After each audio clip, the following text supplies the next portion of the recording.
Now, let's talk a little bit more about the local elections, which take place in England on Thursday. Here on BBC News, we're looking at a number of key issues in 6 cities.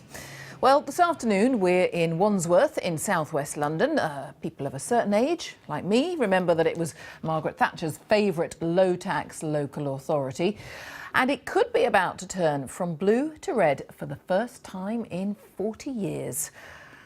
Well, let's talk to BBC London's political correspondent Susana Mendonça, who is there. Susana.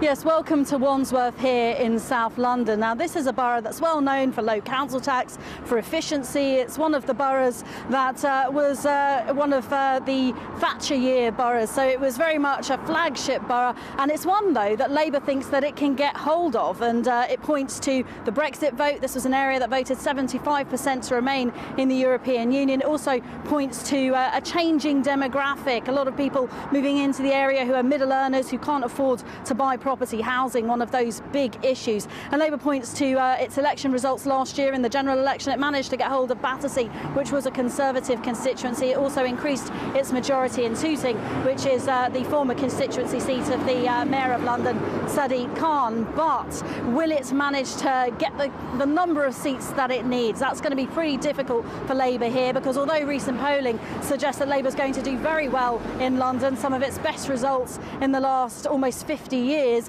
Wandsworth could be one of those that it doesn't quite manage to get hold of. But I've been speaking to people here about what they think. Education.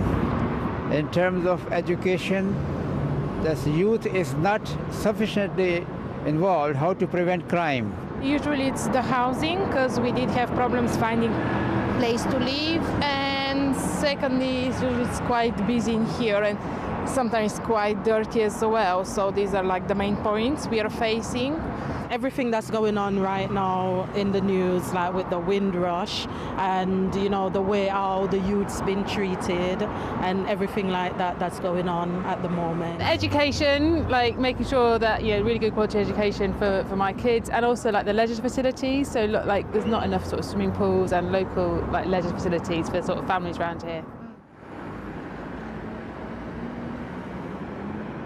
Well, just north of this borough is Westminster, another borough which is a Conservative flagship borough. It's very much one of the Conservative crown jewels in London. It's also being spoken of in the context of one that Labour could have a chance of getting hold of, although that would be a very difficult ask for Labour. The one borough that Labour probably will get hold of, if the polls are right, is Barnet in North London, another area that voted to remain in the European Union. It's a place where the Conservative council there has been criticised for outsourcing services and also for problems with children's services there, and so that's one certainly that Labour thinks it can get hold of, but it will face a challenge there because of Labour's problems with anti-Semitism.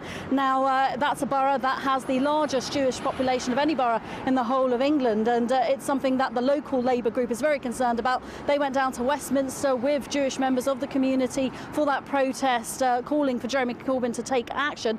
If Labour doesn't manage to win that one, people will be asking questions as to whether or not anti-Semitism is one of the issues that could be responsible for that.